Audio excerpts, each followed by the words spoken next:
सबसे पहले तो हमें बताएं कि ये बुलिंग है क्या, और अक्सर हम कहते हैं ना मजाक कर रहे थे, रोस्ट कर रहे थे, तो इन दोनों को आपस में हम डिफरेंशिएट कैसे करेंगे? एक्चुअली में जब हम बुलिंग की बात करते हैं तो वो किसी को टीज कर रहा होता है। एक्चुअली बुलिंग की जो डेफिनेशन है कि आप वो चीज़ कर रहे हो, वो काम कर रहे हो जो नेक्स्ट पर्सन को बिल्कुल भी पसंद नहीं है। अच्छा। जैसे कि हम बहुत से किसी का भी निक नाम ले लेते हैं या उसको बिल्कुल हिट कर देते हैं जो कि वो बिल्कुल भी पसंद नहीं करता। आप किसी की मर्जी के खिलाफ वो चीज़ कर रहे हो, उसको एक्चुअली बुली कहते हैं। कि आप किसी को बुली कर रहे हो, आप किसी को हरास कर रहे हो क्योंकि आप उसकी बिल्कुल भी वो चीज़ पसंद नहीं कर रहा। कि आप अब हमारी सोसाइटी में क्या होता है, बिल्कुल बच्चों का या बच्चे हैं या बड़े हैं, उनके छोटे छोटे बिल्कुल किसी को कालू, किसी को मोटू, तरह तरह के नाम उनके लेते हैं। अब वो चीज़ आपके लिए काफ़ी प्रॉब्लमेटिक हो जाती है। अब बच्चों में वहाँ एहसासी कमतरी आना शुरू हो जाती है। और ये बहुत नॉर्मल है। एग्जैक्टली और ये घर से, मुझे लगता है हम ब्लेम करते हैं नॉर्मली हमारे जो एजुकेशनल इंस्टीट्यूट्स है ना उनको, लेकिन ये चीज़ तो घर से ही स्टार्ट हो जाती है। एग्जैक्टली ऐसे ही है। अब देखिए ना, हमारी सोसाइटी में क्या होता है, अगर कोई बच्चा बचपन में काला है तो उसका नाम ही कालू डाल देते हैं, या बच्चा मोटा है तो उसका नाम मोटू। वो बड़ा होकर निकनेम्स रखते हैं, बेशक उनकी इंटेंशंस नहीं होती, लेकिन I guess this needs to change now. Yes exactly. और ये भी एक तरह की बुली है कि आप किसी को बुली कर रहे हो क्योंकि उसकी मर्जी के खिलाफ ये चीज़ है। अब उसमें क्या है कि वो सोसाइटी का उस तरह से वो सिटीजन नहीं बन सकेगा क्योंकि उसके अंदर जो है जो कॉन्फिडेंस की है वो कमी आ गई हुई है। वो किसी के सामने खुद को रिप्रेजेंट नहीं कर पाएगा क्योंकि उसको लगेगा कि मेरे अंदर कोई ना कोई कमी है। तो इस चीज़ के लिए हम वो एक्चुअली में किसी को टीज करना या उसकी मर्जी के खिलाफ काम करना, उसको बुली कहते हैं। बिल्कुल सही कहा।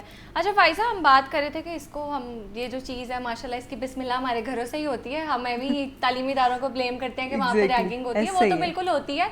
लेकिन अगर हम मना करें, जैसे हर घर में मुझे लगता है ये कॉमन है, कोई ना कोई एक दो ऐसे पीस होते हैं जो आपको बोलेंगे तुम बहुत मोटी हो गई हो, तुम बहुत पतले हो गए हो, यार तुम्हारा तो कितना लंबा कद हो गया है, तुम्हारा तो कद ही नहीं निकला, मतलब इस तरह की बातें करते हैं। तो अगर हम उनको बोले ना कि ये चीज़ आपको नहीं करनी, तो वो बड़ा माइंड करते हैं। जैसे एक मैंने बेसिक चीज़ यहाँ पे पहले भी डिस्कस की हुई है, 5 सेकंड रूल। 5 सेकंड, जो चीज़ इंसान 5 सेकंड में चेंज नहीं कर सकता ना, आप वो उसकी पॉइंट आउट नहीं कर सकते। डार्क सर्कल्स है, आप 5 सेकंड में नहीं चेंज कर सकते। लिपस्टिक फैल गया, मस्कारा फैल गया, वो आप चेंज कर सकते हो, वो पॉइंट आउट करो, लेकिन उसकी फिजिक, कलर, ये चीज़ें पॉइंट आउट नहीं करो। तो मुझे लगता है लोगों को नहीं पता, तो थोड़ा सा इसके बारे में भी बताएं। एक्चुअली में जब हम किसी को हम करते हैं कि जैसे आपने बात की कि हम किसी को बोलें तो वो फ़ौरन से उस चीज़ पे रिएक्ट करते हैं या बुरा मान जाते हैं कि इस पर्सन ने हमें ऐसा किया।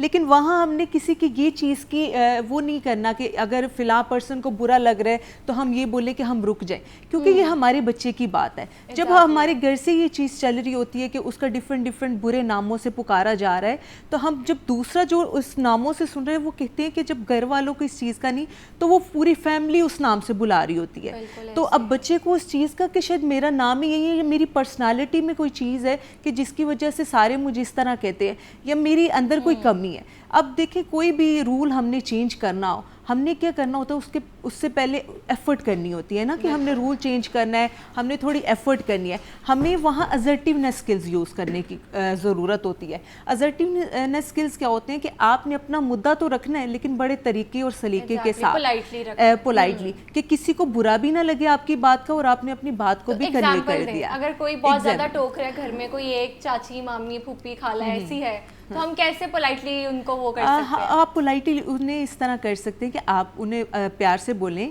कि ऐसे बच्चे के अंदर ना कॉन्फिडेंस की कमी आती है। अगर आप इसका नाम बिगाड़ेंगी तो ये ऑलरेडी इस चीज़ को फील करता है, मेरा बच्चा इतनी कैपेबल, उसके अंदर कैपेसिटी नहीं है कि वो आप जो भी उसका नाम ले रहे हैं या जिस तरह भी बात करे तो वो बच्चा उस चीज़ को बेयर कर रहा है। मेरा बच्चा उस चीज़ को पॉइंट आउट करता है। देखिए, स्टेप कौन लेता है? फैमिली स्टेप लेती है ना अपने बच्चों के लिए। हमसे पहले वाली जनरेशन को करेक्ट करो तो वो एकदम से डिफेंसिव हो जाते हैं और ईगो पे बात आ जाती है, और अब आपने करेक्ट किया कैसे? ऐसे ही है। और अब एक और चीज़ के हमने बच्चों का ये देखना है, ये चीज़ देखनी है कि हमारे बच्चे के लिए क्या चीज़ बेटर है। लेकिन हम वहाँ इस चीज़ को देखने लग जाए कि उसको ना बुरा लग जाए, इसको ना बुरा लग जाए। अगर आप असर्टिवनेस स्किल्स यूज़ कर रहे हैं, अगर उसके बावजूद कोई उस तरह से आपकी बात नहीं माना, तो फिर नहीं माना तो आप टू द पॉइंट बात करें कि आप मेरे बच्चे से इस तरह से बात नहीं करें। एक तो ये साइड होगी ना कि पेरेंट्स इसलिए नहीं मना करते कि कहते कोई बुरा ना मान, लेकिन एक दूसरी साइड है, पेरेंट्स साथ मिल जाते हैं। पेरेंट्स को खुद भी इतनी अवेयरनेस नहीं है कि जो हम Exactly. कर रहे हैं ये गलत कर रहे हैं। अब पेरेंट्स क्या करते हैं कि थोड़ी सी गैदरिंग हो ना तो अपने ही बच्चे को टीज करना शुरू हो और जाते जो हैं। चीज उनको मना करो ना किसी को नहीं बतानी, वो सबसे पहले कॉल करके पूरे खानदान में Exactly. मशहूर करते वो चीज हैं। कहते हैं ना कि जहाँ जिस चीज के लिए आपको रोका जाए वो आपको ज्यादा उसकी इंटेंसिटी होती है कि पता नहीं इस चीज में क्या है, बिल्कुल। आपको ज्यादा उस चीज की क्यूरोसिटी होती है। तो यही सीन है कि पेरेंट्स के भी आजकल पेरेंट्स को भी जिस चीज से रोका जाए ना तो वो कहते हैं वो बच्चों की बात नहीं मानते। वो कहते हैं हम आपसे पहले के आए हैं, हम आपसे जो बड़े हम हैं, कह रहे हैं आप कुछ वही भी नहीं सही हमें है, कह बिल्कुल, ऐसे सकते। ही तो है। या अगर कुछ बच्चे जो होते हैं पेरेंट्स को सिखा रहे होते हैं तो पेरेंट्स जिसका माइंड करते हैं तो बहुत पेरेंट्स ज्यादा को mind करते हैं, गुस्से उसके में आ लिए जाते हैं। एग्जैक्टली मैं एक चीज़ कहती हूँ कि जहाँ जितने इदारे हैं जहाँ हर चीज़ की अवेयरनेस है, बच्चों को ये करना चाहिए, बच्चों को ऐसे करना चाहिए, या पूरी आप डिफरेंट नॉलेज के बारे में हम बात कर रहे होते हैं, वहाँ पेरेंट्स के भी साथ सेशंस होने चाहिए, बिल्कुल। चाहे कोई अदारा This is है very चाहे कोई भी है। important. क्योंकि आप अगर अपने बच्चों के या बच्चों की, जैसे कि अब देखें ना पेरेंट्स के लिए सारे बताते हैं कि आपके पेरेंट्स के लिए ये या आपने ये नहीं करना, लेकिन बच्चों की बात कौन करेगा? यहाँ तो ये भी बात आती है ना कि आपने भरी महफिल में अपने बच्चों को टीज़ नहीं करना, आपने अपने बच्चों के उनको बुली नहीं करना। ये बुली होता है क्योंकि उनकी पसंद से आप हट के कोई काम कर रहे हो, तो आप इस चीज़ को करो, बार बार करो, तो वो चीज़ उनके अंदर जो है एहसास कमतरी पैदा करती है। और वैसे भी जब 3 साल का बच्चा होता है, जैसे जैसे वो बड़ा होता है वो हर चीज़ को पिक कर रहा होता है। Exactly, तो बिल्कुल। पेरेंट्स को इस चीज़ का नॉलेज और इस चीज़ की अवेयरनेस देनी चाहिए कि ये जो आपका भी बच्चा, आप समझ रहे हैं कि अभी छोटा है, इसको क्या पता है कि मैं क्या करूँ, इसको इसके क्या फीलिंग्स है, ये तो अभी बहुत छोटा है, ऐसा हरगिज़ नहीं है। वही बच्चे का जो लर्निंग पीरियड होता है, वही जो टाइम होता है वो उसकी सीख रहा होता personality को है, shape भी उसकी करती हैं वो पर्सनैलिटी चीज़ें। डेवलप हो रही होती है।